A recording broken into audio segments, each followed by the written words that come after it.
अस्सलाम वालेकुम। आज के इस वीडियो में हम बात करेंगे वाइट डिस्चार्ज की, जो कि मर्द और औरत दोनों में पाया जाता है।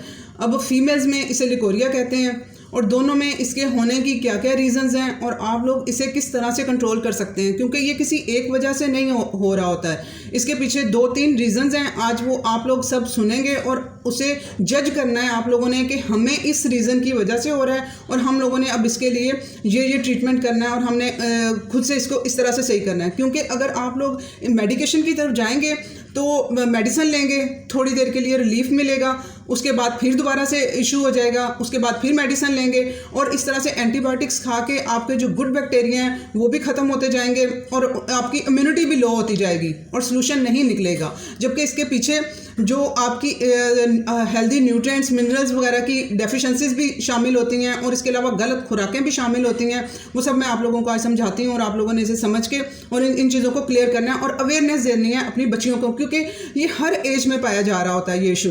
अब जो बच्चियाँ हैं उन्हें नहीं पता होता कि ये इस तरह वाला इशू हमारे साथ चल रहा है या क्या है, वो चिड़चिड़ापन और उनमें ये सारी चीज़ें चल रही होती हैं। उन्हें असल वजह नहीं पता हो रही होती कि उनकी बॉडी में क्या चल रहा है। तो आप लोगों ने अपने बच्चों को अवेयरनेस देनी है कि अगर इस तरह की सिचुएशन आप लोगों को फील हो तो आप लोगों ने इसके लिए ये चीज़ें करनी है या अपने माँ बाप को बताना है कि ये इशू हमारे साथ चल रहा है, तो वो ताकि वो उनकी हेल्प कर सकें। और ये क्योंकि फिर ये जब ज़्यादा होता जाता है, रिपीट होता जाता है सारा, तो बैक्टीरिया पक्के हो जाते हैं, ठीक है। और वो फिर मेडिसिन से भी इतनी आसानी से, मेडिसिन से मैंने बताया ना कि वो फिर वक्ती तौर पर रिलीफ होगा उसका, वो परमानेंट सोल्यूशन नहीं होगा। उसमें क्या करते हैं कि एंटीऑक्सीडेंट्स वो दिए जाते हैं, साशे वो देते हैं डॉक्टर्स उसके लिए, और वो ब्लूबेरी और चेरीज़ वो उनसे बने होते हैं और उसमें एक ऐसा कंपाउंड पाया जाता है जो कि वक्ती तौर पे वहाँ पर उस एरिया में, वजाइनल एरिया में, वहाँ पर एक लेयर बना देता है। क्योंकि बैड बैक्टीरिया वहाँ ग्रो कर गए होते हैं ना, तो वो लेयर बन जाती है,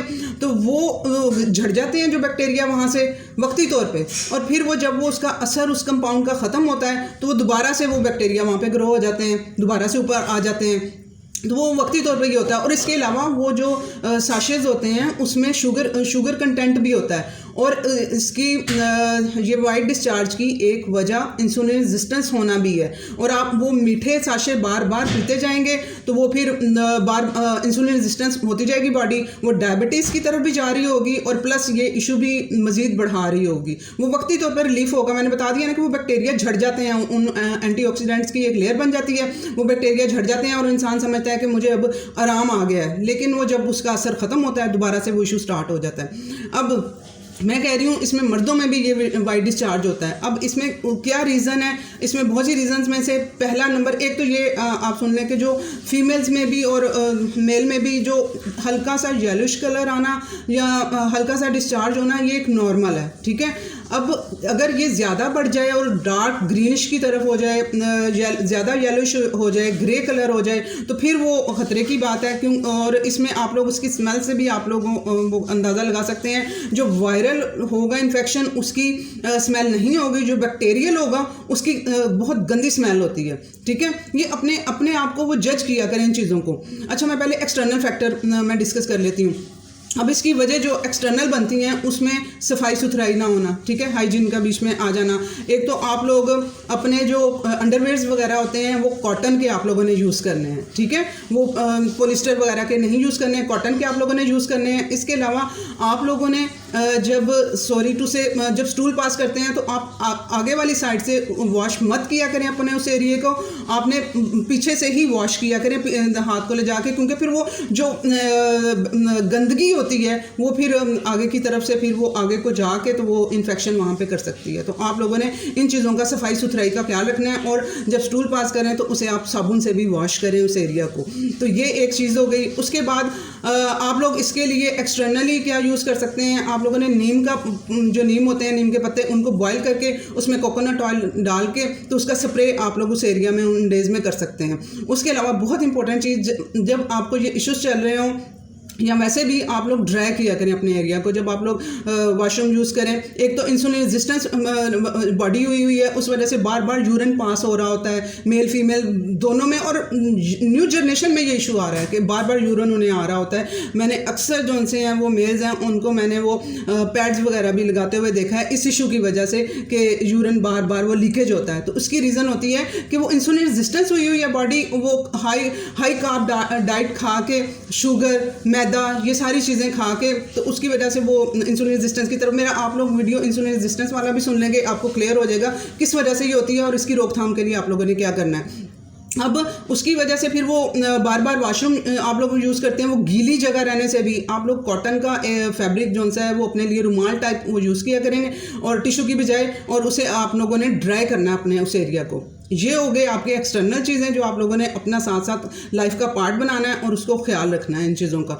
उसके बाद अब पहली बात हम करते हैं कि ये एस्ट्रोजन बैलेंस जब बढ़ जाता है हम मेल और फीमेल दोनों के जिस्म में, तो उसकी वजह से भी ये उनका बेली के नीचे जो एरिया होता है वहाँ पर पता कैसे चलेगा, वहाँ पे स्वेलिंग हो जाती है, पेन स्टार्ट हो जाती है और फूल जाता है वो एरिया। तो वो अब एस्ट्रोजन बैलेंस इसमें से नंबर 1 मैं आपको रीज़न जो बता रही हूँ कि एस्ट्रोजन बैलेंस इंसान में बढ़ जाता है। अब एस्ट्रोजन किन किन चीज़ों से बढ़ता है, अब वो दूध में जो हार्मोन्स दिए जाते हैं गाय भैंसों को, उसकी वजह से उनको जो सोया दिया जाता है उसकी वजह से हार्मोन जो से हैं बॉडी में ख़राब होने शुरू होते हैं और वह इसी वजह से दूध का कह रही होती हूँ कि दूध आप लोगों ने नहीं पीना। उसकी यही रीज़न होती है कि ये हमारा जो हार्मोन्स इम्बैलेंस की तरफ और इन चीज़ों की तरफ लेके जा रही होती है। उनको जो गाय भैंसों को वंडा जो सोया दिया जाता है उसकी वजह से उनको इंजेक्शन लगाए जाते हैं, उसका सारा इम्पैक्ट उसमें आया होता है। तो इसी वजह से मर्दों में भी ये एस्ट्रोजन बैलेंस बढ़ रहा होता है दूध की वजह से,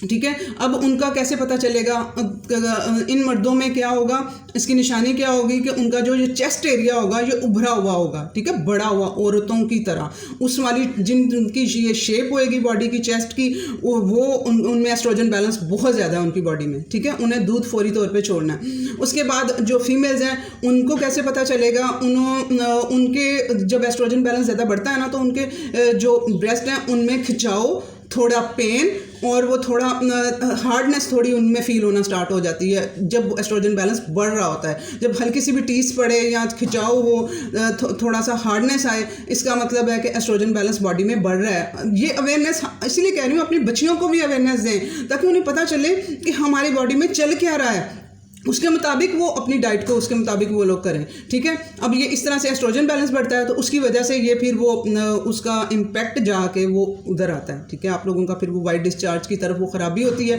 तो वाइट डिस्चार्ज होता है। तो अब आप दूसरी जौन सी इसकी रीज़न है हार्मोन इम्बैलेंस, ठीक है, फीमेल्स में भी और मेल में भी। उसकी क्या रीज़न है, गुड फैट नहीं है डाइट में, ठीक है ना। अंडे की जर्दी को फेंक दिया जाता है, जिस सफ़ेदी को यूज़ किया जाता है, गुड फैट नहीं लिए जाते हैं जी, ये कोलेस्ट्रॉल को बढ़ाते हैं, जबकि ये बहुत ज़रूरी है लाइफ में। मेल फीमेल में दोनों में जो हार्मोन्स हैं, जो ये इससे रिलेटेड जो प्रोडक्शन एरिया से रिलेटेड जो हार्मोन्स हैं सारे के सारे हमारे गुड फैट से बनते हैं। अब गुड फैट में क्या आ जाता है, अंडे की जर्दी आ जाती है, कोकोनट ऑयल आ जाता है, देसी घी, मक्खन आ जाता है, ये हमारे गुड फैट हैं। तो आप लोगों ने गुड फैट की कमी को पूरा करना है, जो कि मैं नाश्तों में आप लोगों को नाश्ते में कह रही होती हूँ कि आप लोग 2 अंडे खाएं, वो आप लोगों का मैं गुड फैट ऐड करवा रही होती हूँ। कोकोनट ऑयल आप लोग वो यूज़ करें, उससे आपके गुड फैट वो आएंगे, प्रॉपर होंगे, बैलेंस होंगे, तो आपके हार्मोन्स भी बैलेंस होंगे। क्योंकि इसका जो सा ट्रीटमेंट है ये लिकोरिया का, और इससे समझा जाता है कि ये शायद हड्डियों की कमज़ोरी है। ये मैं औरतों में जो कंसेप्ट देख रही होती हूँ वो समझती हैं कि हमारे में हड्डियों की कमज़ोरी हो गई है, तो इस वजह से ये उसकी कमज़ोरी नहीं है, इसके पीछे ये सारी रीज़न्स हैं, उस वजह से ये हो रहा है। इसमें हड्डियों का इसके साथ कोई लिंक नहीं है, ठीक है। दूसरी चीज़, हार्मोन के लिए आपने गुड फैट कम है बॉडी में इस इंसान के जिससे ये इशू हो रहे हैं, आप लोगों ने अपने हार्मोन्स को आप लोगों ने देखना है। नंबर 3, एसिडिक हो गई है बॉडी, ठीक है, बहुत ज़्यादा तेजाबियत है उनके ब्लड में, उनके जिस्म में। मैदा तो उनका अल्कलाइन हुआ पड़ा है लेकिन जिस्म उनका एसिडिक है। अब एसिडिक में कैसे पता चलेगा, हाथ पाँव में से सेक निकलता है, ठीक है ना, वो गर्मी गर्मी टाइप सा वो फील हो रहा होता है, उससे पता आपको चल जाना चाहिए एसिडिक हो रही है हमारी बॉडी। और वो इस एरिया में सामने वाले जो एरिया है वहाँ पर स्वेलिंग हो जाती है, ठीक है। उसके साथ ही आपका दोनों में, मेल फीमेल दोनों में यूरिनरी ट्रैक भी जोन सा है, ठीक है, वो भी डिस्टर्ब हो जाता है फ़ौरन के फ़ौरन। जब यहाँ पे स्वेलिंग होती है, इन्फेक्शन होता है, तो साथ ही यूरिनरी ट्रैक डिस्टर्ब होता है और यूरिन भी थोड़ा थोड़ा करके पास होता है और तकलीफ दे पास होता है। उसके पीछे ये रीज़न हो रही होती हैं। तो वो उसमें कोई यूरिन का आपका मसाने का मसला नहीं है, उसके पीछे आप लोगों की बॉडी एसिडिक है और उसने जाके आपके ये प्रोडक्टिव एरिया को ख़राब किया है और उसकी वजह से वो स्वेलिंग हो गई हुई है उस एरिया में, नालियों में, तो वो फिर यूरिन इस वजह से आप लोगों का जल के आ रहा है, थोड़ा आ रहा है, दर्द कर रहा है। तो इस वजह से आप लोगों ने समझ जाना है कि हमारे ये वाला इशू हमें हो गया है। अगर आप लोगों के यूरिनरी ट्रैक में भी ये इस तरह वाला इशू आ रहा हो तो उसके पीछे ये रीज़न है।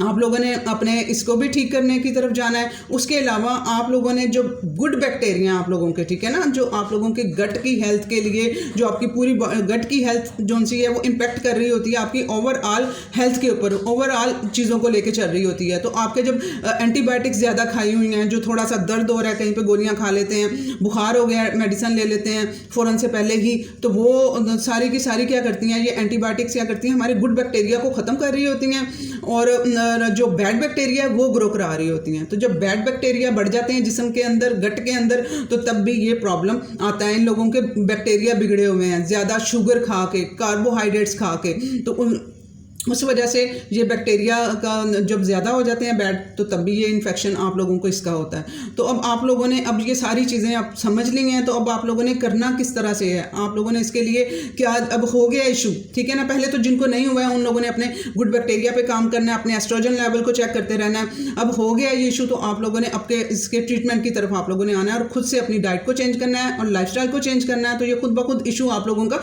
परमानेंटली हल हो जाएगा, आपको किसी मेडिसिन की ज़रूरत नहीं पड़ेगी। आप लोगों ने एस्ट्रोजन के लिए जो सा है बॉडी में जब बढ़ेगा, तो आप लोगों ने साथ साथ बल्कि अपने ना बॉडी में से एस्ट्रोजन को निकालते रहा करें। एस्ट्रोजन आप लोगों को वो दूध से भी मिल रहा है, इसके अलावा और बहुत सी चीज़ें हैं। फीमेल्स में मेकअप का सामान, ठीक है, मेल्स में हार ये लगे जो परफ्यूम्स लगाते हैं, बॉडी स्प्रे करते हैं, ये सारा एस्ट्रोजन बढ़ाते हैं जिस्म के अंदर, ठीक है। और फीमेल्स में जो ये मेकअप वगैरह करती हैं, और प्लास्टिक की चीज़ें, जो प्लास्टिक की बोटल्स हम यूज़ कर रहे होते हैं, प्लास्टिक के बर्तन यूज़ कर रहे होते हैं, मेरा वीडियो प्लास्टिक के बर्तन वाला भी आप वो देख सकते हैं कि आप लोगों ने अवन वगैरह, ये कुकिंग रेंज, ये सारी जो इलेक्ट्रिसिटी के साथ ये चल रही होती हैं, ये चीज़ें सारी की सारी रेज हमारे एस्ट्रोजन बैलेंस अंदर बढ़ा रही होती हैं, ठीक है। और पोल्यूशन तो है ही हमारे पास। तो अब इन सारी चीज़ों को अब ख़त्म, साथ साथ एस्ट्रोजन को करते रहा करें अपनी बॉडी में से। उसके लिए आप लोगों ने गोभी फैमिली बहुत अच्छी है, ठीक है, एस्ट्रोजन को बैलेंस करने के लिए। इसके अलावा जो भिंडी का सालन बनाएं आप लोग, वो से प्लेट भर के आप लोग अपने, वो फाइबर भी आ जाएगा, वो दो तरह से काम करेगा, एक तीर से दो शिकार हो रहे होंगे आप लोग। ये गुड वेजिटेबल्स, ये आप लोग गोभी का सालन लेंगे, भिंडी का सालन आप लोग खाएंगे, ठीक है। तो इससे क्या होगा, एस्ट्रोजन भी आप लोगों का वो कम होगा जिस्म से, वो खारिज करेगा, आप लोगों का कॉन्स्टिपेशन को भी ख़त्म करेगा, दो फ़ायदा। और नंबर 3 आपके गुड बैक्टीरिया के लिए ये खाना है, प्रीबायोटिक्स हैं ये हमारे, ठीक है। हमारे गुड बैक्टीरिया को भी आप फीड करेंगे, जो कि ये इन चीज़ों की रीज़न बन रहा होता है। तो आप लोगों ने अब इनके वेजिटेबल्स को आप लोगों ने ऐड करना है अपनी डाइट में। अगर दिन में एक टाइम पे दाल खाई है, गोश्त खाया है, तो एक टाइम पे आप लोग वेजिटेबल्स मस्ट लेंगे, ठीक है। जो इनको जो पसंद नहीं करते, जी हम तो सब्जियाँ शौक से नहीं खाते, हमारे बच्चे नहीं खाते, तो इनको आदत डालें, बच्चों को समझाएं कि ये इश्यूज, और ये इशू भी थोड़े थोड़े करके बच्चों को अवेयरनेस, छोटे बच्चों को ही देना स्टार्ट करें कि ये चीज़ें इस तरह से हैं, और वो बताएं अपने पेरेंट्स को कि ये हमें इशू आ रहा है, और आप लोग उनकी डाइट का हिस्सा बनाएंगे, ठीक है। ये एस्ट्रोजन को कम करेंगे ये चीज़ें। उसके अलावा दूध आप लोगों ने यूज़ नहीं करना। अब प्रोबायोटिक चाहिए हमें गुड बैक्टीरिया को ठीक करने के लिए। अब उसके लिए आप लोगों ने, अब हमें दही, हमारे पास प्रोबायोटिक में अचार आ जाता है, और इसके अलावा ये दही आ जाता है। तो दही भी आपने अच्छी क्वालिटी का देख के लेना है कि अच्छी क्वालिटी का दूध हो, और कम, ताकि दूध तो यूज़ नहीं करना आप लोगों ने।